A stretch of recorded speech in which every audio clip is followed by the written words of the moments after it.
Hello, this is National Chess Master, allrats at chess.com, continuing my video series on the team match between my video lessons group and Carpe Diem, and we're leading like 108.5 to 34.5. It's turning into a rout. This game was played on board 124, our man, Horde 88, low 1700s versus SalvadorMtz, low 1600s. And both these games, they're unique in that they get out of book quick, which I advocate, but they also fail to adhere to some sound opening principles, and I can better explain when we see the moves. Okay, bishop g5, here we go. I played this move myself. It's not a bad move. I've had this move played against me. Usually what I like to do is play f6, and eventually I'm going to get an e5 break in. Now sometimes I have to stop and put the pawn on e6, get the bishop to d6, and do a little maneuvering with the knight in order to get e5 in, but eventually I can get it in. It's just my own taste and preference, but black plays h6, and that's not bad either. It does, the e-pawn is pinned, and now black counters in the center. And this too is not a bad move. If the pawn is captured, black can immediately regain it if he so chooses. And it does get captured, and black doesn't opt to give the check and collect the pawn. He tickles the bishop again, and now the bishop has to go back, and now bishop g7. So as I was saying, we're pretty much out of book here. Both sides have developed a bishop. Neither side has developed a knight. Neither side is ready to castle. Does black want to castle kingside here? Does white want to, if that happens, does white want to castle queenside? Well, then you're reaching a position where both sides are going to launch an attack against the enemy king if you have opposite side castling.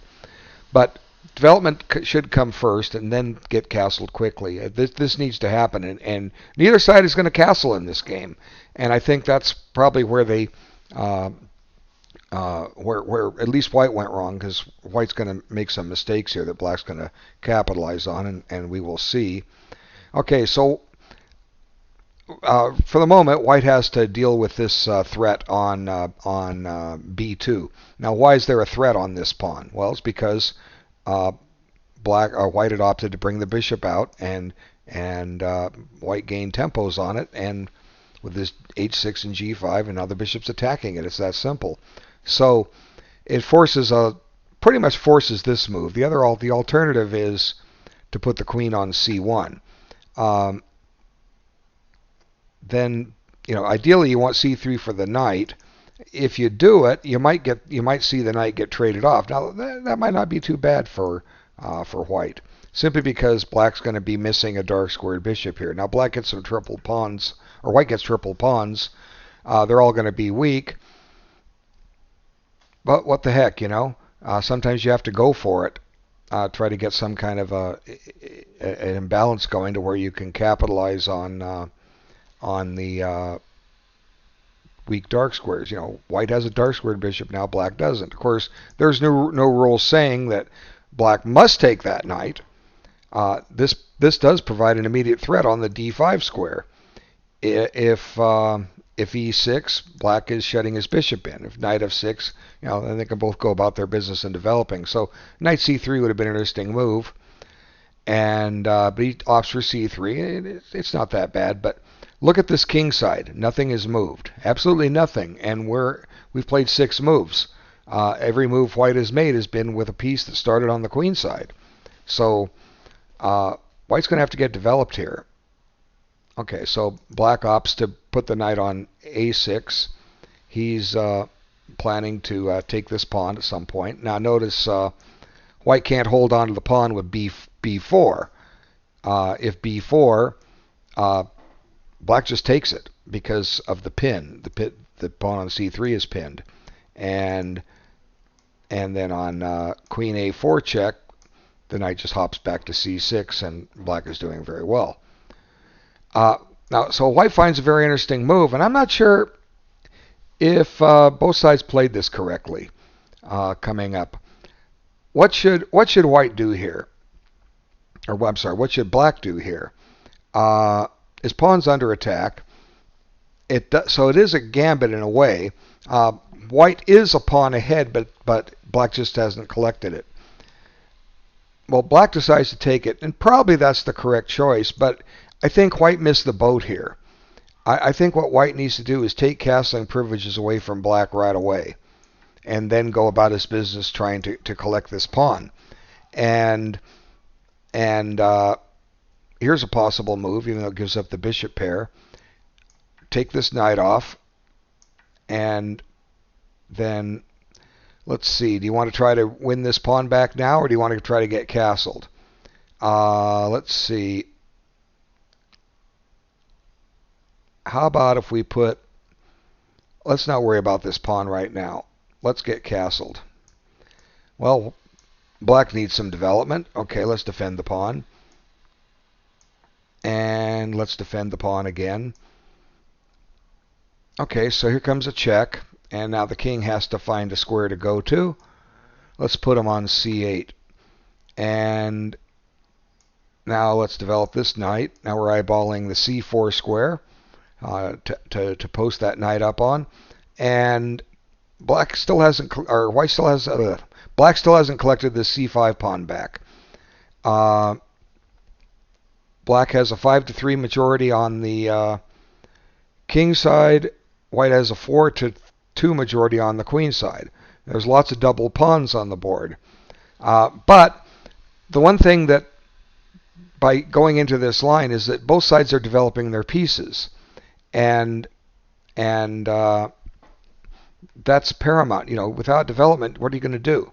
Your army is stagnant. Okay, so let's see. King b7, rook up. Let's bring a rook over. And now looks like white's going to get the open file. There's a threat on this rook. Unless you play rook d7. Yeah, let's try that. Rook d7. You know, it's a game of chess, but now black's ready to play rook d8. So maybe white needs to take this and block the d file. You know, now you still can't. Well, yeah, you can play b4 here. Maybe white can hold on. I mean, none of this is forced, but again, this is how you analyze a correspondence game. Just start moving the pieces around and see what happens. And even if I was playing black in this position, or white, if I had elected to play queen takes d8, chances are I wouldn't reach this position. My opponent would do something different. Chess, we all know you can play an infinite number of moves. But by carrying the analysis out a little bit, like I've done, you can discover that there are some very interesting lines, and the position is very imbalanced. Whoever plays the better game is going to win. Now maybe black in this position can play knight e5, and the idea is to occupy d3. It's anybody's game. That's the point I'm trying to make. But let's come back to the game itself, because white opted for queen a4 check, and that developed the black bishop. Now the queen comes and collects the pawn. Okay, so white didn't feel like playing a pawn down. Okay, we can understand that. And actually, for the moment, white is a pawn ahead, but we figure this pawn is doomed. Okay, so let's move forward. Black goes and collects it now. And now, where to put the queen? I think the safest square, just under general principles, is c2. This keeps a presence on this diagonal. White should be okay here. But white opts for queen f3. Now, the problem I have with this move is that it takes away the f3 square from the knight. You want development. Just plain and simple. And also, it allows black to tempo the queen again with bishop c6. Now the queen has to move again, and c2 isn't available, but black gets back on that diagonal.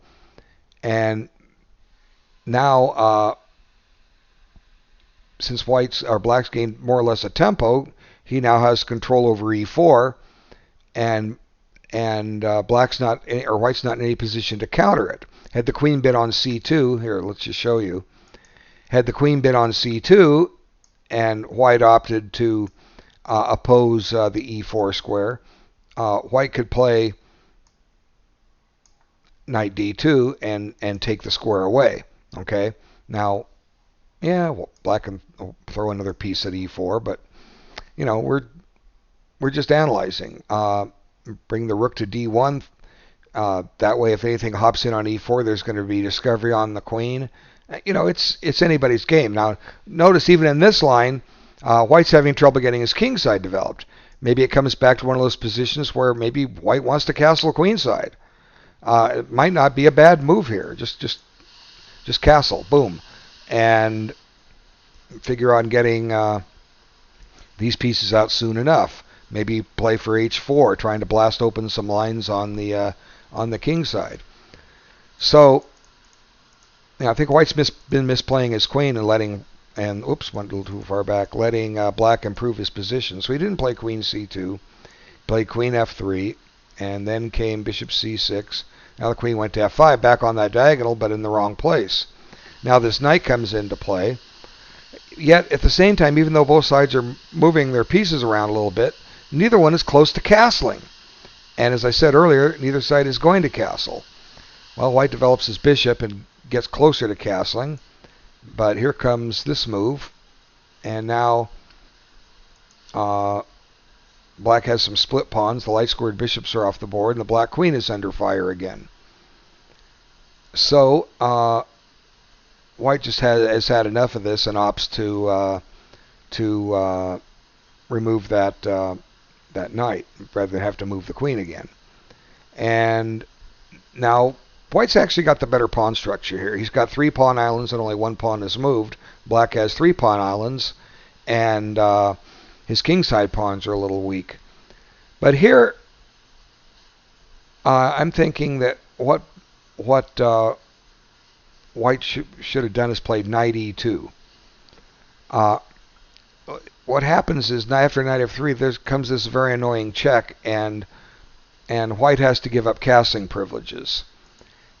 But if knight e2, now we don't know if Black is going to play this move, but we can still slide the queen back to c2, and that way this knight is secure. And Black better think about getting castled here pretty quick, because that's what White's going to do. I'm just castling White kingside just for the sake of argument. And once again, it's a game of chess to be played. Knight a3, the idea of posting the knight up on c4. Maybe Black will play d5, stopping it. And all of a sudden comes c4, and we have a game. But notice that both sides have got all their pieces out, and now it's a matter of who can coordinate them the best. And if you don't have your development completed, you can't coordinate your pieces, and you start running into all kinds of problems. So knight f3, suddenly White has to lose castling privileges, and he chooses to go to d2. I think f1 would have been safer, and then the king is actually kind of safe on f1, and White can play for h4, and if the rooks get traded off, his king is effectively castled here. So there you have it. I think that's a better move. King d2 just starts looking for complications, and here I think probably in White's interest was to trade queens, just to reduce the threats that could abound in this position with her king in the center, and then you just tuck the king safely away on c2, get your knight out, occupy the center files, and I think White is at least equal, maybe a slight bit better because of the better pawn structure. Anyway, here comes a check, and now Black can't castle, and Black runs this way. Again, I think going to f8 is safer, but what do I know? But now White doesn't trade the queens at a time when I think he should have, and now both kings are exposed, and anything can happen, anything can go wrong. Now here's White trying to mobilize what pieces he has, but look, these guys aren't in the game. His king is still loose. And all these factors are going to bite white right back in the rear end. Okay, black develops, put pressure on c6, hit b7. Black covers that with his own threat, b2. King goes over to c2, but the king is exposed, and suddenly there comes this very potent check. King c1, and now one of white's only developed pieces gets taken off, and this provides a beautiful outpost for the knight to go to d5, and now white finally develops his queen knight, but it comes at a price, knight b4, and black's got too many threats here. The first threat is queen c2 mate. That's the first threat. That's the most important one. This is a secondary threat, and white can't cover them both. He covers one, but there goes material, and essentially the game is winning now for black, and the rest really doesn't require much comment, but I'll run through.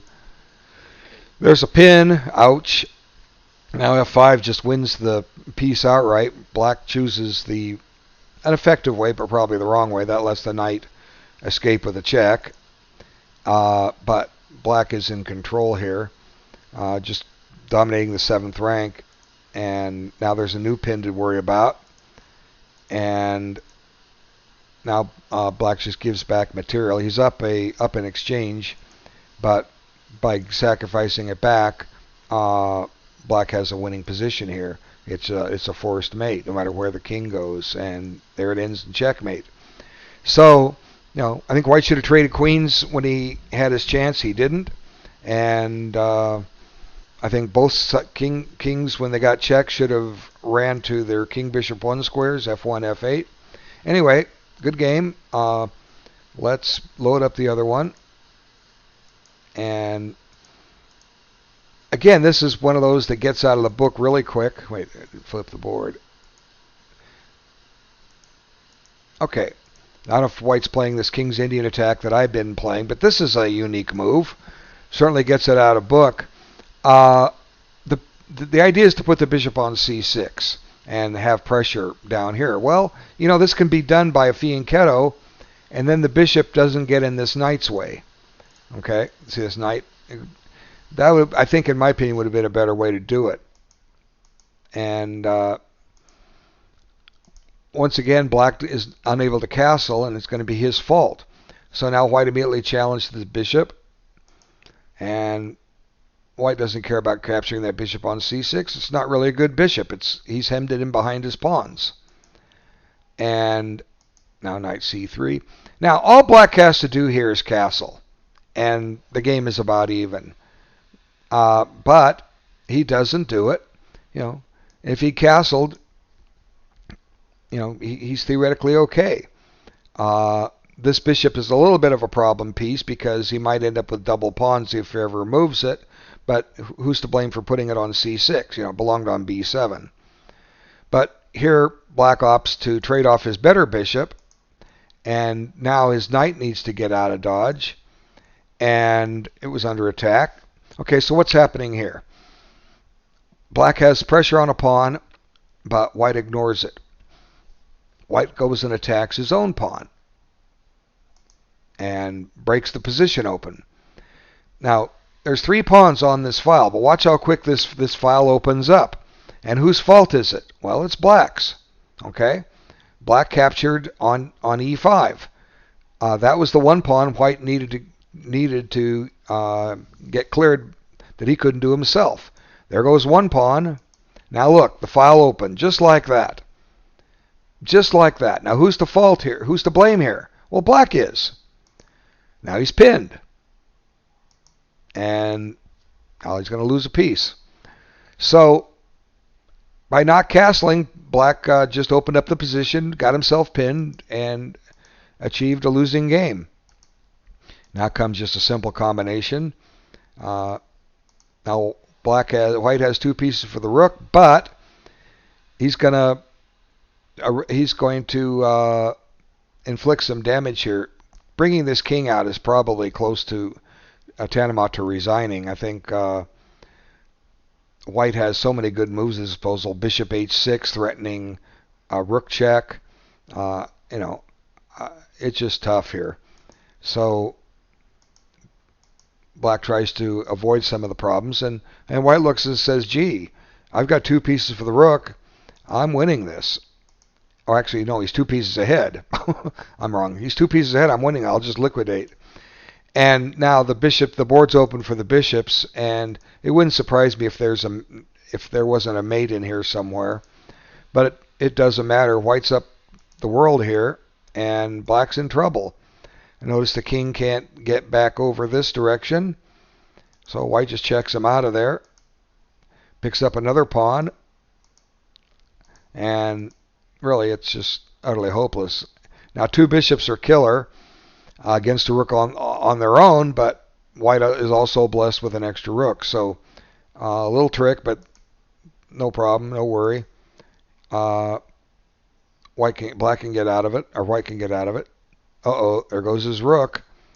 Now you're up a rook and a bishop. And here, White just decided, heck, I'm winning this anyway. I can give back a piece. And then here at this point, Black decided to resign because, he's down a rook with no hope.